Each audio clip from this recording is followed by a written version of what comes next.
Olá, eu sou Jarles Pereira, missionário da comunidade Canção Nova, e você está no Diário Espiritual. Vamos fazer juntos? Em nome do Pai, e do Filho, e do Espírito Santo. Amém. Vinde, Espírito Santo, enchei os corações dos vossos fiéis e acendei neles o fogo do vosso amor. Enviai o vosso Espírito e tudo será criado, e renovareis a face da terra. Oremos. Ó Deus, que instruíste os corações dos vossos fiéis com a luz do Espírito Santo, fazei que apreciemos retamente todas as coisas segundo o mesmo Espírito e gozemos sempre da sua consolação. Por Cristo Senhor nosso. Amém. Carta aos Romanos, capítulo 1, versículos de 8 a 15. Em primeiro lugar, dou graças ao meu Deus, mediante Jesus Cristo, por todos vós, porque vossa fé é celebrada em todo o mundo. Deus é testemunha a quem presto um culto espiritual, anunciando o evangelho de seu Filho, de como me lembro de vós. E peço continuamente em minhas orações que, de algum modo, com o beneplácito de Deus, se me apresente uma oportunidade de ir ter convosco. Realmente, desejo muito ver-vos para vos comunicar algum dom espiritual que vos possa confirmar, ou melhor, para nos confortar convosco pela fé que nos é comum, a vós e a mim. E não escondo, irmãos, que muitas vezes me propus ir ter convosco, e fui impedido até agora, para colher algum fruto também dentre vós, como também entre as outras nações, pois eu me sinto devedor a gregos e a bárbaros, a sábios e a ignorantes. Daí meu propósito de levar o evangelho também a vós, que estáis em Roma. Palavra do Senhor, graças a Deus. Bom, eu já adianto aqui que você não tem promessa, nem ordem, nem princípio eterno nesse trecho. Mas temos algumas respostas já, inclusive levantadas por mim mesmo, no último encontro que nós tivemos, no primeiro estudo, né? De fato, essa carta foi escrita no caminho que Paulo estava na terceira viagem. Porque Paulo deixa claro aqui que não conseguiu ir ainda em Roma. E se ele tivesse já ido alguma vez, ele teria falado, voltar a ver-vos, né? Como já vimos em outras cartas. Mas é que é a oportunidade que Paulo quer de estar em Roma. Então, quando Paulo chega a Roma, no finalzinho do livro dos Atos dos Apóstolos, os romanos já conhecem essa carta aqui. Eles já ouviram falar. Já conhecem todo o teor dessa carta. E Paulo chega lá para dar continuidade a esse trabalho na comunidade dos romanos. Mas o que é bonito? O que é bonito nesta carta? É bonito que Paulo faz questão de mostrar para os romanos, os cristãos de Roma, que a fé deles é celebrada no mundo inteiro. Todo mundo conhece a comunidade romana. Todo mundo cristão sabe que lá em Roma tem cristãos, vindos do paganismo também. Por que sabem? Porque existem os emissários. Paulo mesmo percorre todas as regiões que ele evangelizou e os companheiros de missão de Paulo, muitos companheiros, foram saindo em missão em vários lugares. Inclusive quem foi levar essa carta. Quem levou essa carta aos romanos foi e levou as notícias e também traz as notícias. Como a fé chegou a Roma? Bom, aqui até agora a gente não teve nenhuma pista de quem levou a evangelização até os romanos. Mas provavelmente a palavra de Deus vai nos dar essa direção, essa ideia de quem levou. O que nós sabemos, de fato, é que, de alguma forma, o próprio apóstolo Paulo tem responsabilidade na evangelização dos romanos, mesmo que indireta. Porque foi graças à dispersão dos cristãos recém-convertidos após a morte de Santo Estevão, que foi assistida por Paulo, que na época se chamava apenas Saulo, nome hebraico de Paulo, que é Paulo, nome romano. E por causa dessa grande perseguição que se instaurou na igreja, o evangelho foi espalhado. Se a gente for lembrar, né, que Barnabé ficou sabendo, junto com os outros apóstolos, que em Antioquia tinha uma igreja. Então você vê isso pouquíssimo tempo depois da perseguição. Então os judeus que tinham se convertido ao cristianismo, eles foram pelo mundo pregando. Eles já sabiam que Jesus tinha mandado pregar ao mundo inteiro. Senão a gente corre o risco de ter uma ideia de que só São Paulo saiu nesses lugares para pregar. Não foi assim.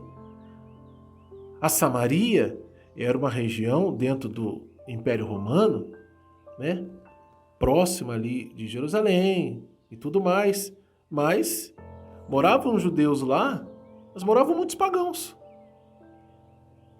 Moravam muitos judeus que eram influenciados por pagãos. Então viviam praticamente como pagãos. Era um problema. Por isso que os judeus odiavam tanto, entre outras coisas, os samaritanos, por causa da idolatria que eles viviam e das práticas que acabavam fazendo um sincretismo religioso. É como você pegar hoje um cristão que vai no espiritismo também, que lê horóscopo, que ele é cristão. Ele fala que ele é batizado, diz que vai à missa, pode até ir, mas a fé dele está uma bagunça. Ele está, né, precisando de uma purificação muito grande. Há pecados ali nisso. Há um pecado de adultério na fé, um pecado mortal, né, de não amar a Deus sobre todas as coisas. Ele está contaminado com falsas doutrinas. Quando houve a dispersão, Filipe, o diácono, foi evangelizar lá na Samaria. E foi um arrebento, né? Falando nossa gíria, foi um arrebento a evangelização dele lá. Sinais, prodígios, muitas conversões, muitas curas, porque ele estava cheio do Espírito Santo. Então, foi pregar naquela região que tinha muitos judeus, muitos pagãos também. O primeiro pagão que se tem notícia que foi batizado foi o etíope, que o próprio anjo de Deus levou ele para a estrada e o Espírito Santo falou com ele o que ele tinha que fazer. Ele batizou o etíope, eunuco ainda. Batizou, se tornou cristão e foi para a Etiópia. Então o evangelho, gente, ele foi espalhado. Não tinha esse controle de missão, não. A coisa foi embora. Onde é que é a Etiópia? Na África. Continente africano. Paulo está dizendo que, olha, o mundo inteiro sabe da fé de vocês. Eu rezo por vocês. Eu estou louco para encontrar com vocês porque eu também quero ir aí anunciar. E por que então, sabendo que lá já tem cristão, Paulo quer ir lá? Porque Paulo tem uma fé que ela é católica. Ela é completa. Haja visto os problemas que houveram em muitas outras cidades e realidades, em Éfeso, em Corinto. Por quê? Porque a gente pregava, mas não pregava tudo. Faltava alguma coisa na fé. O próprio Apolo, que era um grande pregador, ele não conhecia o batismo no Espírito Santo. Ele não conhecia a efusão do Espírito Santo, impor as mãos, e nem tinha essa autoridade, então ele não fazia isso. Então ele ia, pregava, as pessoas se convenciam de Jesus Cristo, abraçavam a fé e recebiam o batismo de João para conversão. Não tinha perdão dos pecados. Não tinha o Espírito Santo. Não recebiam o batismo do Espírito Santo pela imposição das mãos. Eles nem sequer sabiam que tinha o Espírito Santo. Então Paulo precisava ir lá e ajustar. E não só por isso, principalmente por causa de grandes realidades que nós vamos ver nesta carta aos Romanos, diante da grande resistência dos judeus que eram convertidos ao cristianismo e dos judeus não convertidos que ficavam com raiva de Paulo, porque Paulo pregava e dizia que aquelas pessoas que acreditavam em Jesus tinham as mesmas promessas que foram feitas a Abraão. Eram herdeiros.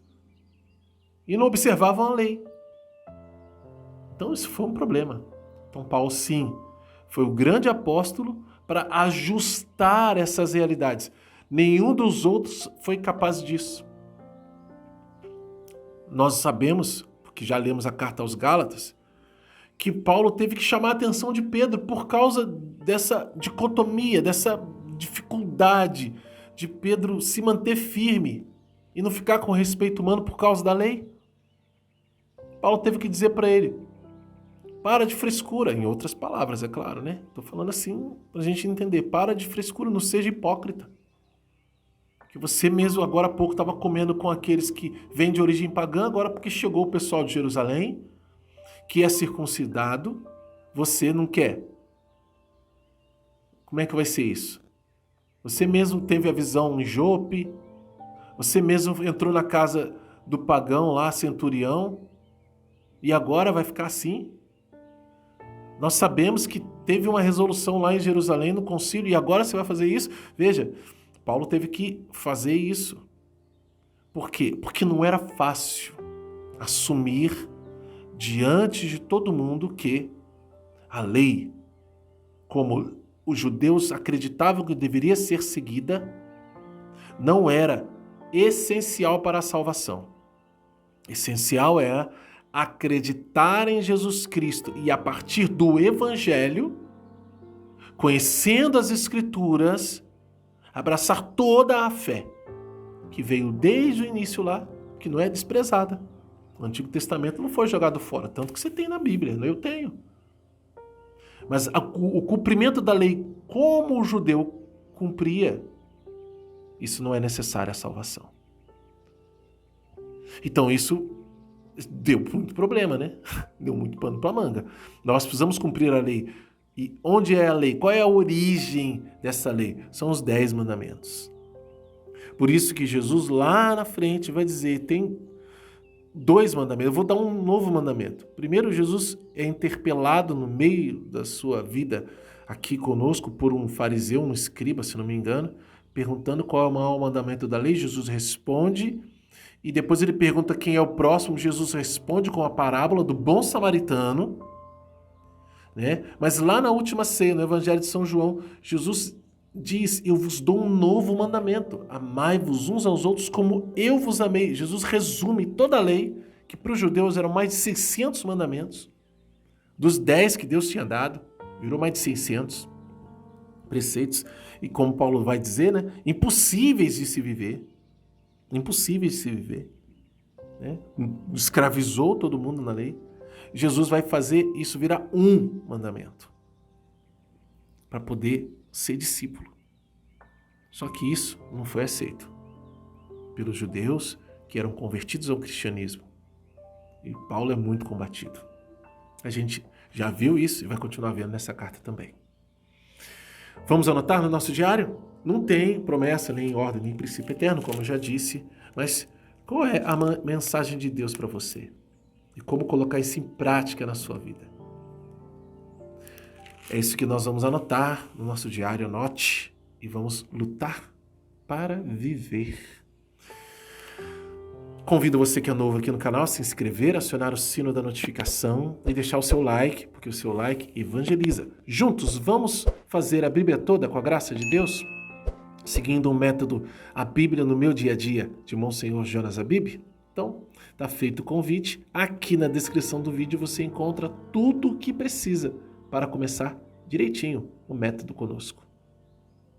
Que Deus abençoe você.